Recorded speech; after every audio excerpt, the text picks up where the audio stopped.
வணக்கம். எந்த மாரி கேண்டில் எந்த இடத்துல வந்தா நமக்கு சக்சஸ் ரேட் அதிகமா வரும் அப்படிங்கிறத பார்க்கலாம். கேண்டில் எல்லா இடத்துலயுமே பாசிட்டிவான கேண்டில் வரும், நெகட்டிவான கேண்டில் வரும். பட் பர்ட்டிகுலரான இடத்துல வந்ததுன்னா நமக்கு வந்துட்டு சக்சஸ் ரேட் அதிகமா வரக்கு வாய்ப்பு இருக்குது. இந்த மாரி கேண்டில் வரும்போது பையர் என்ன பண்ணியிருக்காங்க, செல்லர் என்ன பண்ணியிருக்காங்க அப்படிங்கிற ஒரு நாலேஜ் நமக்கு ஆல்ரெடி இருந்துச்சு அப்படின்னா அதை யூஸ் பண்ணி நம்ம ஈஸியாக என்ட்ரிஸ் எடுத்துக்க முடியும். ஃபர்ஸ்ட் ஒரு பாசிட்டிவான கேண்டிலோ நெகட்டிவான கேண்டிலோ வருது அப்படின்னா அந்த இடத்துல ஏதாவது ஒரு லெவல் இருக்கா, வீக்லி பிவோட் இருக்கா, வீக்லி ஓப்பன் இருக்கா, இல்லை டெய்லி ஓப்பன் இருக்கா, வீக்லி க்ளோஸ் இருக்கா, டே ஹை, ப்ரீவியஸ் டே ஹை, இந்த மாதிரி ஏதாவது ஒரு லெவல் இருக்கா அப்படின்னு நமக்கு தெரியணும். அதுக்கு நம்ம என்ன பண்ணணும்னா இந்த லெவலை எல்லாமே நமக்கு ஆல்ரெடி தெரிஞ்சிருக்கணும். நம்ம எதுவுமே தெரியாமல் வீக்லி ஹை என்ன, வீக்லி லோ என்ன, மந்த்லி ஹை என்ன, மந்த்லி லோ என்ன, இதெல்லாம் நம்ம தெரியாமல் ஸ்க்ரீன் முன்னாடி இருந்துட்டு நம்ம எங்கே பை பண்ணலாம், எங்கே செல் பண்ணலாம் அப்படின்னு யோசிச்சுட்டு இருந்தோம்னா நமக்கு ஒன்றுமே தெரியாது. என்னடா மார்க்கெட் மேலே போகுது கீழே வருது அப்படிங்கிற மாதிரி தான் இருக்குது. பட் இந்த மாதிரி ப்ரிப்ரேஷன் சிம்பிள். இது யார் வேணாலும் எடுத்துக்க முடியும். மந்த்லி ஹை யாருக்கு தெரியாதா, டெய்லி ஹை யாருக்கு தெரியாதா, வீக்லி ஹை யாருக்கு தெரியாதா, அது என்னென்னா நம்ம பார்த்து நோட் பண்ணி வைக்கணும், அவ்வளோதான். இல்லைனா ஏதாவது ஆல்ரெடி நமக்கு அந்த மாதிரி ஆட்டோமேட்டிக்காக ட்ரா பண்ணுற மாதிரி ஏதாவது இண்டிகேட்டர் இருந்தால் நீங்கள் அதுவும் யூஸ் பண்ணிக்கங்க. நிறைய பேர் இண்டிகேட்டர் யூஸ் பண்ணக்கூடாது அப்படிம்பாங்க.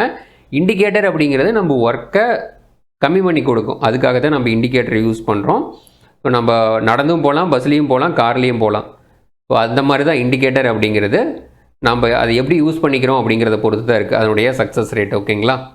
இப்போ நமக்கு வந்துட்டு ஃபஸ்ட்டு ஓகே இங்கே வந்துட்டு ப்ரீவியஸ் டே லோ இருக்குது அப்படிங்கிறது தெரியுது. இங்கே தான் மார்க்கெட்டை வந்துட்டு திரும்பி இருக்குது, இங்கே வரைக்கும் போயிருக்கு. அதுக்கு முன்னாடி எடுத்து பாருங்கள், ப்ரீவியஸ் டே லோ எங்கேயுமே இல்லை. இங்கேருந்து தான் மார்க்கெட் கீழே வந்துகிட்டே இருக்குது.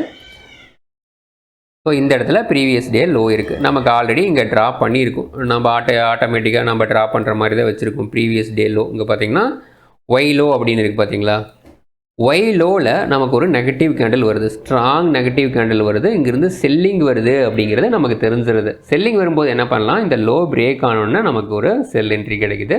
நமக்கு மேக்ஸிமம் இந்த லோ வரைக்கும் போகிறதுக்கு வாய்ப்பு இருக்குது அப்படிங்கிறது தெரியுது. மறுபடியும் கூட பாருங்கள், இந்த இடத்துல இங்கே ஒரு நெகட்டிவ் கேண்டில், இந்த இடத்துல ஒரு நெகட்டிவ் கேண்டில். இந்த கேண்டில் மிஸ் பண்ணியிருந்தால் கூட இந்த கேண்டிலோட லோ பிரேக் பண்ணணும்னு எடுக்கலாம். இந்த கேண்டிலோட ஹை தான் நமக்கு எஸ்எல். அந்த ஹை பிரேக் ஆனோன்னா வெளியில் வரதுனால வரலாம், இல்லைன்னா க்ளோசிங் வரைக்கும் வெயிட் பண்ணலாம். இல்லை நான் கொஞ்சம் ரிஸ்க் எடுக்கிறேன் அப்படின்னா இந்த கேண்டிலோட ஹை வரைக்கும் வெயிட் பண்ணலாம். ஏன்னா இங்கே தான் சூப்பரான ஒரு ரெசிஸ்டன்ஸ் இருக்குது. எஸ்டர்டே லோ அப்படிங்கிற ஒரு ரெசிஸ்டன்ஸ் இருக்குது. அந்த இடத்துல ஒரு நெகட்டிவான கேண்டில் வந்திருக்கு.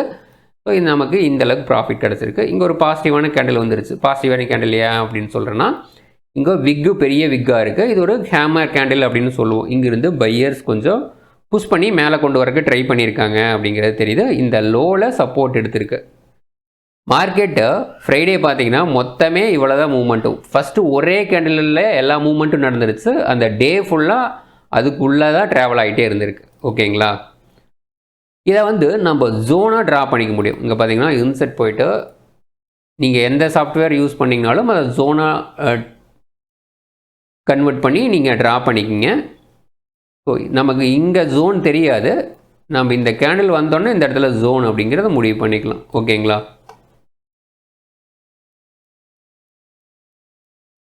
இந்த இடத்துல ஜோன் இருக்குல்ல. ஸோ நான் இது எப்படி ட்ரா பண்ணியிருக்கேன்னா,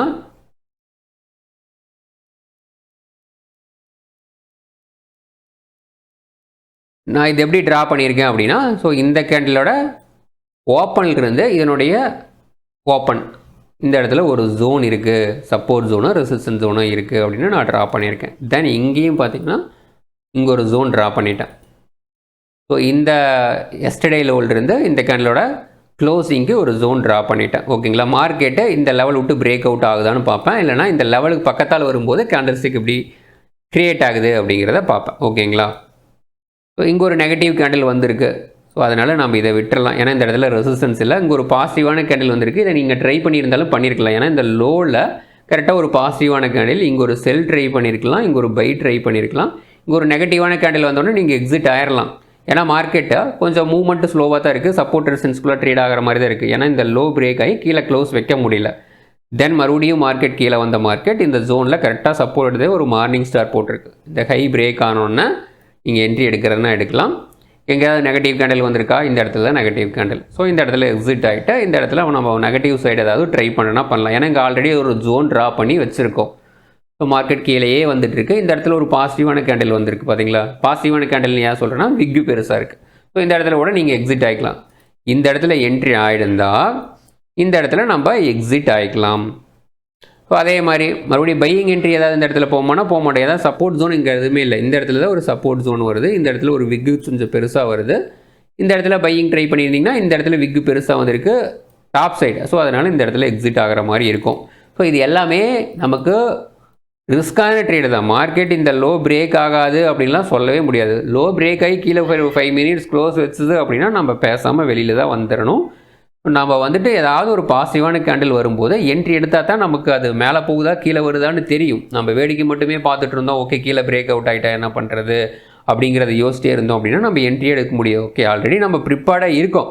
ஓகே இந்த இடத்துல வந்தால் ஒரு சப்போர்ட் இருக்குது, இங்கே தான் மார்க்கெட் ஸ்ட்ராங்காக ஒரு புல் ரன் கொடுத்துருக்கு, இந்த ரெசிஸ்டன்ஸுக்கு மேலே மார்க்கெட் போகலை அப்படின்னு ஒரு ப்ரிப்பேராக இருக்கும்போது அதுக்கு பக்கத்தால் வரும்போது நம்ம பேசாமல் என்ட்ரி எடுக்க வேண்டியதான்.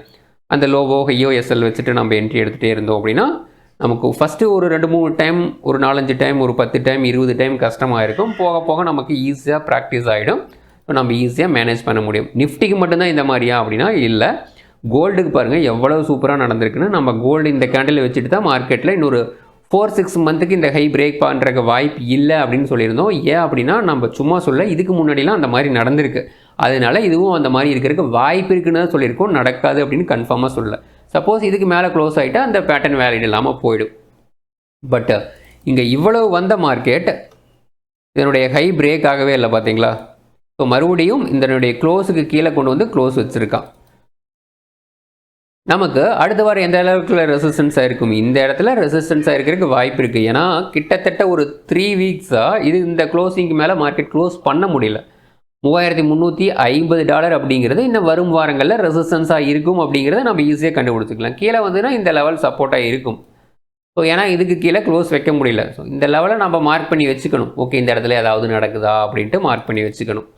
இப்போ ஆல்ரெடி மார்க் ஆனதில் எது நடந்திருக்குது அப்படிங்கிறத பார்க்கலாம். இங்கே பார்த்தீங்கன்னா ஒரு நாள் ஃபுல்லாக கன்சல்டேஷன் ஆகிருக்கா. இது வந்து ஹவர்லி டைம் ஃப்ரேம். ஒரு நாள் ஃபுல்லாக கன்சல்டேஷன் ஆகிருக்கு. இங்கே ஒரு 60 அப்படிங்கிறது ஒரு சப்போர்ட் க்ரியேட் பண்ணியிருக்கு. இங்கே 63 அப்படிங்கிற ஒரு சப்போர்ட் க்ரியேட் பண்ணியிருக்கு. அது இங்கே ஸ்ட்ராங்காக பிரேக் அவுட் ஆயிடுச்சு.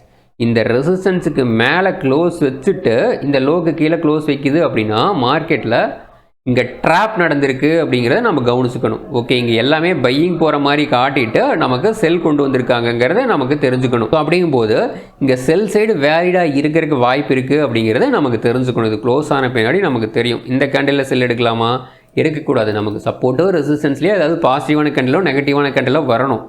ஸோ இங்கே பார்த்தீங்க அப்படின்னா ரெசிஸ்டன்ஸில் கரெக்டாக ஒரு நெகட்டிவ் கேண்டில் ஓகேங்களா, அதனுடைய லோ பிரேக் ஆகிடுச்சு. இந்த கேண்டில் லோ பிரேக் ஆகிடுச்சு.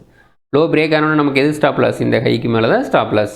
அங்கேருந்து மார்க்கெட் எவ்வளோ வந்திருக்கு, இங்கே பெரிய விக்கு வந்திருக்கா, ஹேமர் 2 ஹேமர் போட்டிருக்கா. நம்ம இந்த இடத்துல பேசாமல் எக்ஸிட் ஆகிடணுமா, இந்த இடத்துல எக்ஸிட் ஆகிட்டு நம்ம பை பண்ணலாமா அப்படின்னா யோசிக்கணும். ஏன்னா மார்க்கெட் ஓவராலாக ஸ்ட்ராங் டவுனாக இருக்குது. இங்கே ஏதாவது சப்போர்ட் இருக்கா அப்படிங்கிறத பார்க்கணும்.